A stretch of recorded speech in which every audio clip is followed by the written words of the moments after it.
It's Wabbit hunting season. Kill the Wabbit! Kill the Wabbit! Kill the Wabbit! Kill the Wabbit! Kill the Wabbit! Kill the Wabbit! Kill the Wabbit! Kill the Wabbit! Kill the Wabbit! Whoa! And there won't be any more wabbits around! Yeah. It's actually probably more like bear hunting season. Be very quiet. I'm hunting rabbits. Because we're going after pro cyclist Neilson Powless's KOM on Pony Express Trail. That's right around the corner of my house. I did it the other night when I was riding an easy ride. I ended up getting 9th on the KOM, and there's 2.5 minutes to make up in order to have the KOM, Neilson's KOM. So I'm shaved. I got all the aero kit on. I've got the aero triathlon suit. I got the aero helmet. I'm shaved. So I'm rip roaring and ready to go. So we're going bear hunting, not wabbit hunting. It's wabbit season, duck season, wabbit season, wabbit season. I say it's duck season, and I say fire. So let's get it. All right, guys, strap on in. Here we go. Pony Express KOM attempt trying to take Neilson Powless's KOM. So as we make this right-hand turn, this is where the KOM starts. And I'm gonna start by saying two things. The first thing is that Neilson, if Neilson wanted to come back and take this KOM, he would do it easily. There's no question about it. He's a stronger cyclist than I am, and that's okay. This was just a really, really good carrot to chase while I was training today. So that's first and foremost, all right? Secondly, you'll notice here in a few moments that I was messing around with my bike computer for a bunch of this KOM effort. And the reason for that was because this was the first ride on the new bike computer, with the new bike computer. And there was lots of things that I didn't set up ahead of time that really bugged me. So first and foremost, it kept beeping at me for different things like going up the climbs, which when I go into the death ride is going to be very, very helpful. However, during this ride, it was just quite annoying because I already knew I was going up a hill and I was very familiar with this route. The second thing is it kept, it didn't have all of the pieces of information that I wanted. Like on the lap screen, it only had 4 pieces of information, and I didn't have like averages or lap averages for power where I wanted them and where I was at currently with power. So something I'm gonna have to tweak, but I was messing around with it way too much during the ride. With those two things out of the way, as we continue up the climb, there are 4 things that I'm going to talk about. Number 1 is the weather. Number 2 is the course itself. Number 3 is my pacing. And number 4 are my aerodynamics. So as we continue up the climb, number 1, the weather. I started this ride around 3:30 p.m. This portion of the ride was around 4 p.m. and the average temp on the ride was 84 degrees and the humidity was quite high at 45%, especially for this area. And that was because there was a thunderstorm rolling in, one that I didn't know was coming. Dumb Rain! Doesn't it know I'm the sheriff in these parts? Hey, Rain! You better stop that! And so I was kind of racing the weather, but also hoping that it was just gonna hold off. And that made things a little interesting again. The bike computer ended up beeping at me saying, hey, you've got a weather warning here, thunderstorms possible in the next half an hour. So I wanted to get this done. I have had really good legs, and so I wanted to push ahead and get this effort done. Another thing that I was really excited about when I was riding down this segment to start the ride was that it felt like I had a major headwind heading in that direction, which meant the entire way up, it felt, at least mentally and psychologically, like I had a tailwind. So it felt like I was kind of getting pushed up the mountain, even though the wind when I was stopped wasn't really all that aggressive. But it was a nice little boost to the morale as I pushed hard up the mountain. Now, the second thing is the course. This course is just a very gradual climb pretty much the entire time. It averages 2.5%, and that's pretty much what you get the entire time. It kicks up every now and then, like you just saw there, it got up to about 10%. Sometimes I think that's just the way that the GPS data kind of kicks in and out. I don't actually think it was 10% in that section, but there are some sections later on in the course that do kick up and lead into a couple downhill sections, and so that made the pacing a little bit easier up until those sections, because it kind of had this false flat feel. So I was able to be really heavy on the pedals, continue to pedal really aggressively the entire time without feeling like I was going to either spin out or I was going to lose, momentum because I started going downhill and I either ran out of gears or whatever the case may be. So the whole idea of this, ride, now that the course has been, laid out, is that the pacing here was particularly important. And so the early half of the ride, you can get a lot of really good speed. And so you can take advantage of that in the early half of the ride where it's a little bit more consistent. There aren't as many kicks. We just went through the 5-minute mark, and you can see that I was 332 watt average through the 5-minute mark. And that's a really good, strong start. Neilson's, when Neilson did the KOM, I think he averaged 307 the entire time. Now Neilson is a taller rider than I am. I don't know his exact weight, but he is definitely taller than I am. And I got out really hard. The early section, again, big pitch in the beginning, flattens out again, kind of 0 to 3-ish% the rest of the way up. As you can see, I'm hitting 23, 24 miles an hour here. And so it's really important that you take advantage of that speed early on before you hit those little pitches, which are going to kind of A, disrupt your rhythm, but B, you're also just going to be going slower overall, all right? And so the other part of this KOM is that I did not have, nor do I have, Strava Premium. I am cheap, and paying the $80 a month just to have a couple extra leaderboards and some route planning and some stats, not my idea of a good investment. It's not worth it! It's just not worth it! And so, as we go up the hill, the nice part about this particular KOM as it relates to pacing is that there is a midway KOM as well. From the midpoint to the finish, there is a secondary KOM, and I knew what the times were for those. So I knew that if I got to the halfway point at around 9 minutes and 39 seconds, that was, I believe, what Neilson came in through at. So if I was at 9:30 or better, I was gonna have a really, really good shot at this. And so that portion is coming up here shortly. But that was the thing that was kind of my midpoint carrot and whether or not I knew I was gonna be on pace or not. And because I didn't have the live segment, I am in this completely blind.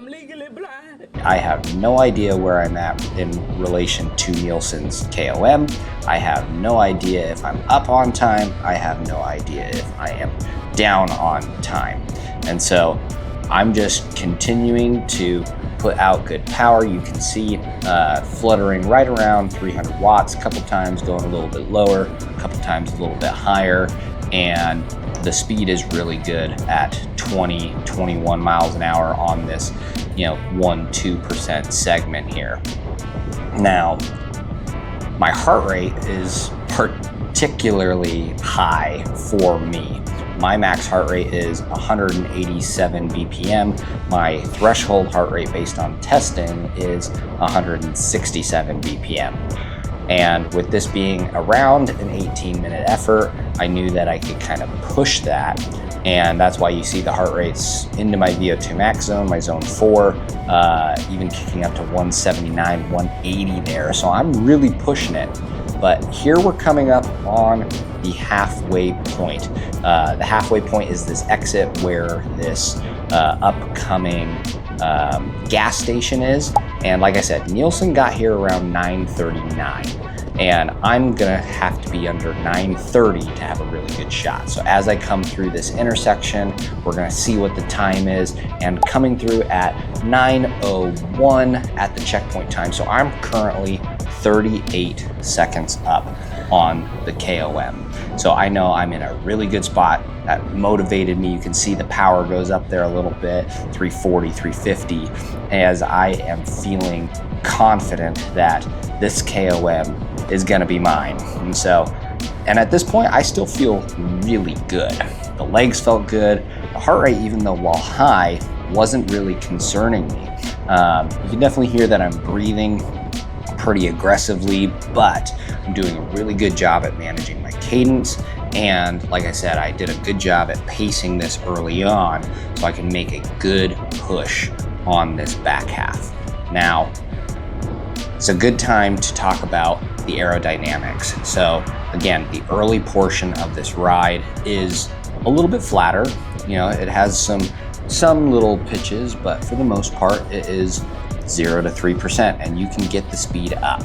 And so I led off the video saying that I wore my tri-kit as we go here through 10-minute power 319, but I wore my tri-kit, I wore my aero helmet, I shaved my arms and my legs.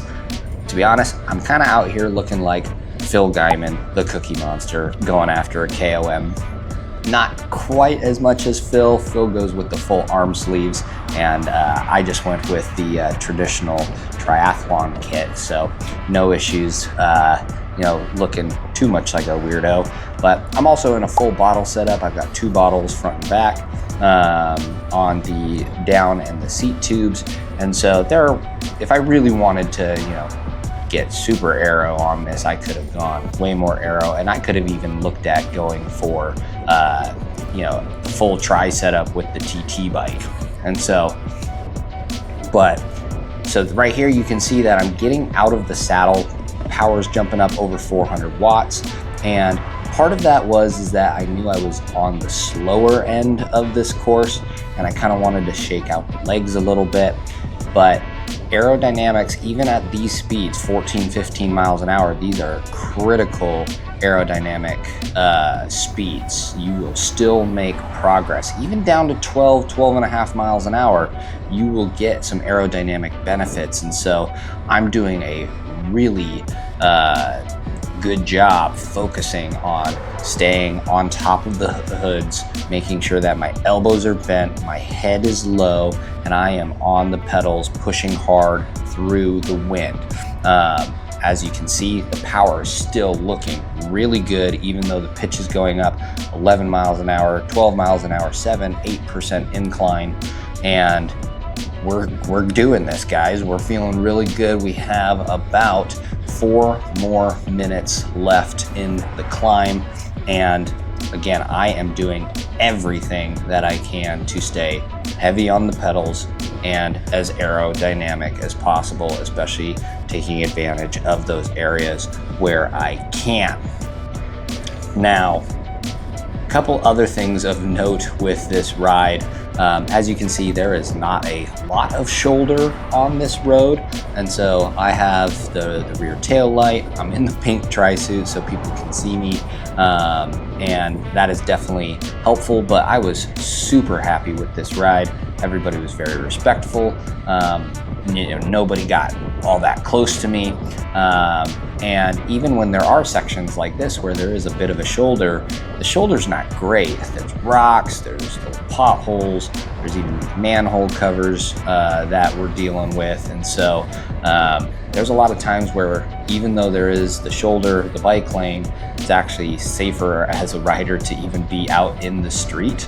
And so I'm doing a good job making sure that I have done everything that I can to be safe, which is, again, the light, the colorful kit, and just being aware. So obviously the camera's facing forward, but every so often I'm giving a little peek back just to make sure that, I'm not doing anything that will get me into trouble. So here's one of those downhill sections. You can see the power drops down, low 200s. We're coming down the hill. We're hitting up to 30 miles an hour. And again, I'm just focusing really hard on being low and aero in this position. And so we have just a few more minutes left on this, guys. We are seeing the end of the tunnel here. We've just come out of that first little dip, and we're starting to climb again, and the power's going back up.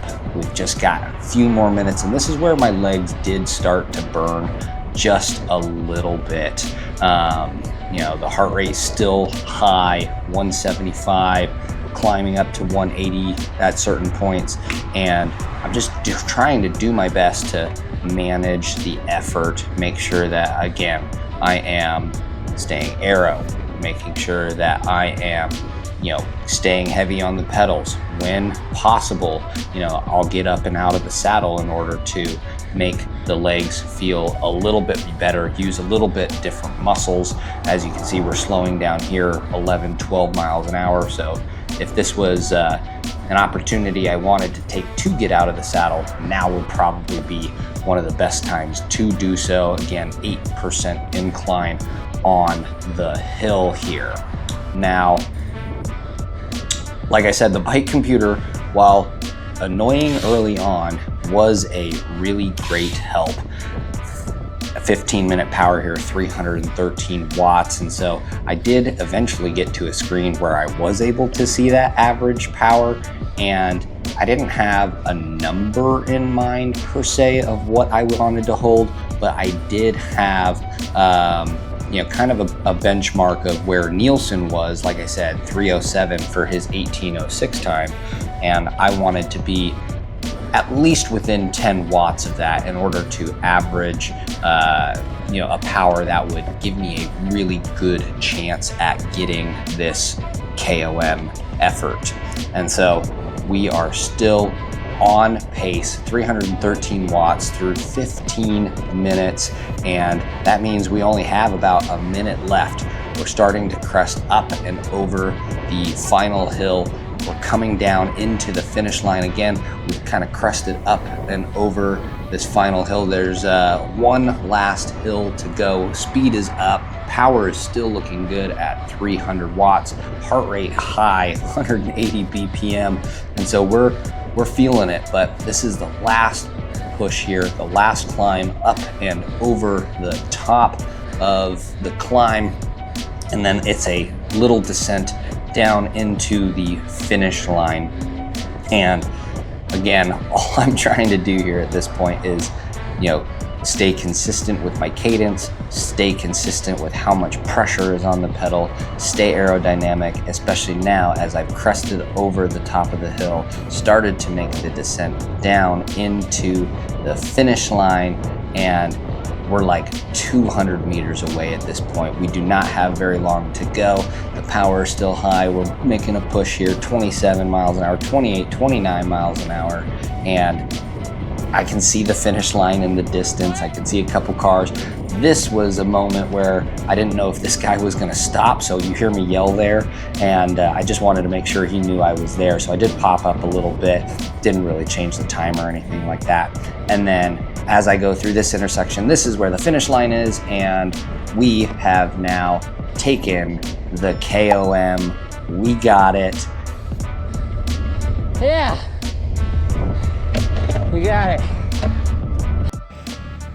Oh man, that was tough.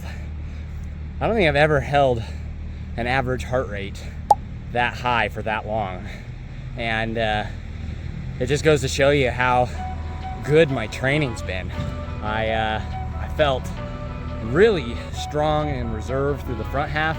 Legs definitely started getting heavy around 15 minutes maybe, but man, I think I averaged 3:15 at least for those 17 and a half minutes, which not a personal best as far as power goes, but considering, you know, my threshold was around 280 to 290 6 weeks ago, and that puts me in the ballpark of like 305 almost. So that's pretty damn good. So I'm gonna take it. So I'm gonna coast back down the mountain and then do it again somewhere between like 260 and 280 the entire way up. More of a tempo effort, get in a longer, you know, workout today. Probably get a ride in about 90 minutes. So all right, the gauntlet has been thrown down on Pony Express. Kill the Wabbit, kill the Wabbit, kill the Wabbit. Solo effort, 17:20-ish. I'll put the actual time here, but KOM acquired, bear hunted. So if you like the content, hit the like, hit the subscribe button, and I'll see you guys in the next one. Peace. Kill the Wabbit!